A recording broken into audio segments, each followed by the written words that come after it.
Okay, course change. I'm gonna pick a different one. I'm not gonna show all of them off. I am gonna look for the ones that you can just kind of do whatever you want that you normally can't do. Oh, here's one good one. Royal Raceway. Oh, there is a time for it already. Okay. You probably already know what I'm gonna show here, but I figure I might as well. It's part of Mario Kart 64, and why not? Yeah, coming up, this is the course where the award ceremony is held at. After you go past that big ramp. Mario Star. Interesting. Alrighty. Okay, here comes the big curve. Or the big ramp, I mean. Going on up. Well, it was a big curve too, kind of like a hairpin. Alrighty. And instead of going the normal way, if you go over here, welcome to Super Mario 64. Got tongue twisted there for a second. But yeah, the setup here is like almost identical to what Mario Kart 64's opening. Scratch that, I mean Super Mario 64. And oops, I drove right in the water. But yeah, this setup here, I'll go ahead and go back into it since I fell off the water there. This setup is just like Super Mario 64. You can even drive up to the castle door. It'd be nice if you could go inside, but this is a racing game, so you can only do so much. I still think this is just a neat Easter egg overall, that they just have this incorporated on this track, actually. Whoa. Slippery ramp.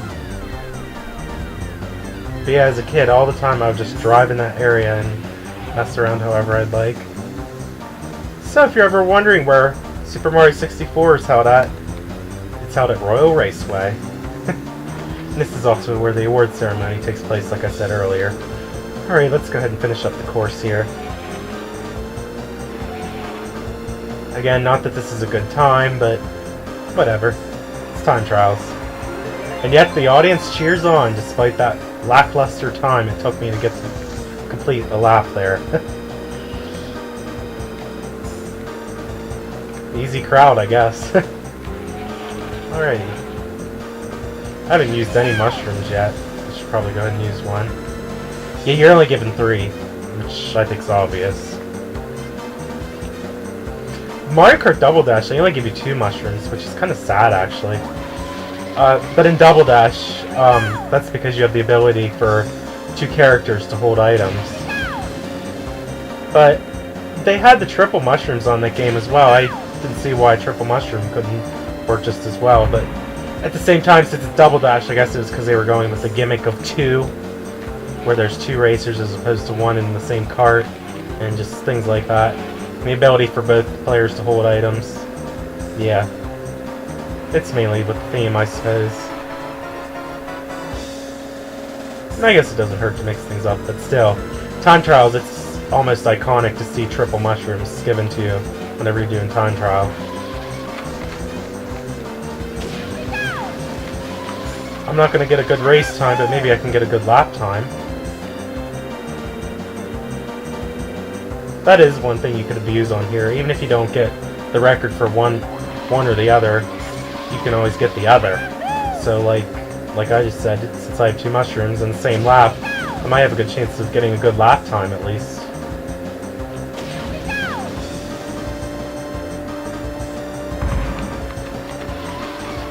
Okay, let's go around that curve. I'm doing a lot better on this course than what I did in the Grand Prix. Of course, you don't have other racers and shells flying at you 20 different directions.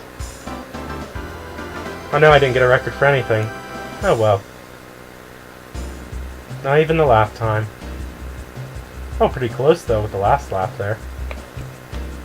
Alright, let's go ahead and pick a different course. What else? I'm gonna show off one more here. Let's go ahead and do Yoshi Valley. I know when I was doing the Grand Prix, I didn't really show off all of the different routes you can go on, so I guess this is a good course to do that on. Since it don't really matter, let's go ahead and just do whatever we want. Driving in the grass doesn't pay. Never really did drive over this direction before, but I see it's just a big empty valley. How typical. Alright, let's get off of there and go back to the main course.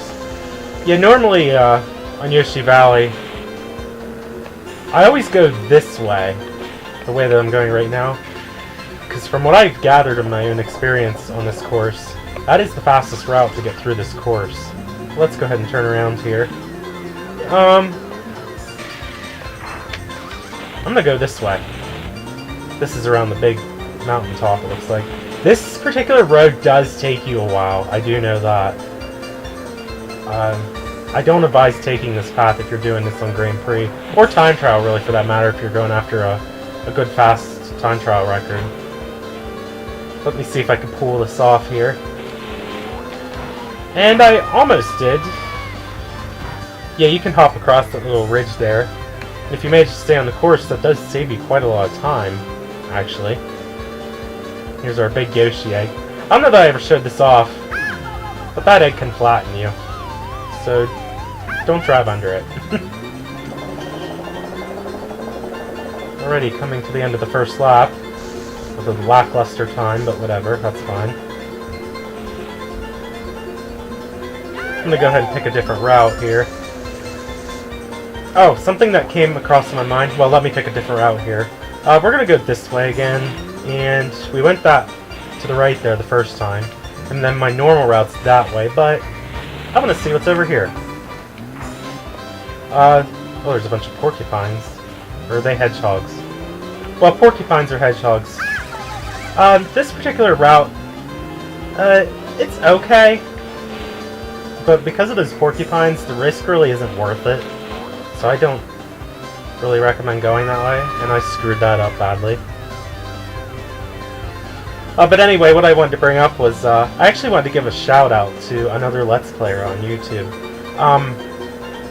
MadameWario is who it is, and if you couldn't tell, she's actually doing Mario Kart 64 herself right now, actually. I'm just ending it, and she's partway through it already. I think she already completed the Star Cup. Well, it doesn't matter much at this point, since I'm recording this now, but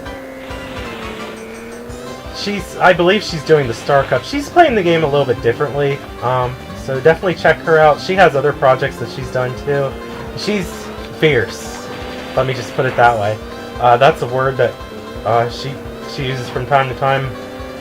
Main word she uses though is pimp. And I agree though, that is a cool word to use a lot too. But ever since I've heard her say fierce, that's kind of stuck on to me. I kind of like using that as a good adjective. I like saying that a lot. So you'll hear me say every now and then the word fierce.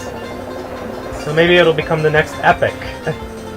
That's a word that I think's been overused a lot, is epic. Except Kirby's Epic Yarn. That was a good. That was definitely a good choice to use the word epic in. But that's the end of Yoshi Valley. But yeah, MadameWario. I'll put a link to her channel in the description of one of the videos here. Check her out. She's pretty fierce. Alright, so that was really the time trial. I know I didn't like officially show off the proper way to do it, but you kind of get the main gist of how it works. You basically go to try to get the fast times possible that you can, and you can compete with the own times that you earn. Oh, and you probably did notice in one of them, like, whenever you like fall off the course or make a bad move where Lakitu's required to pick you back up, or you take a tumble, there's this big message that flashes that says the ghost data can't be recorded. So yeah, if you do have a controller pack to save your ghost data, which I don't in my case, try not to mess up, because if you want good fast times and you want to race your own ghost, you can't be messing up. Yeah, this was Mario Kart 64. There's really nothing else to show off. I guess I could show this off. Well, it's right there, but you can also get to that same area by pushing R. data, or data, however you like to say it. It basically all it does is shows your fast times from the time trial mode. Oh, and I think something else that is interesting, it actually shows the distances of the courses on here. You can see for Calamari Desert, it says distance 753 m, which means meters, I guess, or mile. No, that's meters. That has to be meters. Where a longer course like Rainbow Road is 2,000 meters. Pretty long distance, actually. And then the only other thing on the title screen you can pick is options. It doesn't really have much of anything. Just change whether you want stereo, headphone, mono, copy Nintendo 64 controller pack, which I don't have, and erase all data, which I'm going to stay away from. But yeah, this was Mario Kart 64. I hope you enjoyed this project. I know I definitely did. It's definitely a fun game to pick up.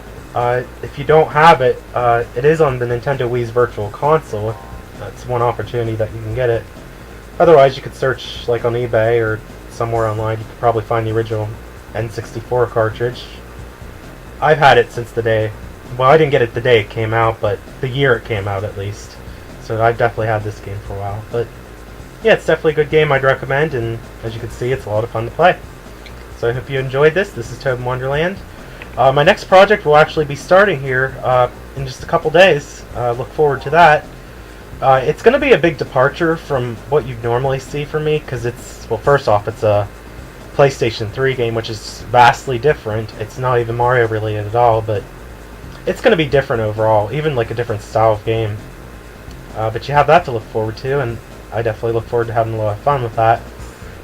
And somewhere in between, I am going to break in another Mario game at some point. I should have it updated on my channel at some point, if it already isn't. I think I already did update it.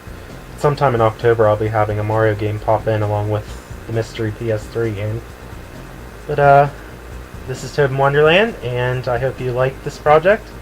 I will see you next time for the next project, the mystery PS3 game. Until then, keep it fierce and peace out.